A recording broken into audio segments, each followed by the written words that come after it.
og energiministeren har i dag fremsat forslag om at energioptimere danske virksomheder. Forslaget ventes anbehandlet på torsdag.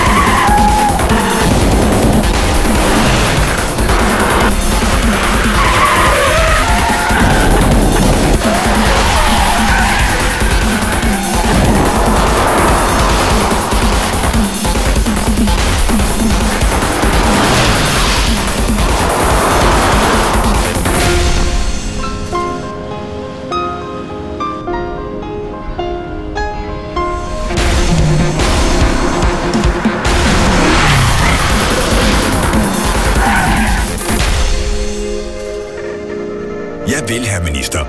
Vi skal nok hjælpe vores lokale virksomheder med energioptimering. Blue Install. Branchens stærkeste rådgivning.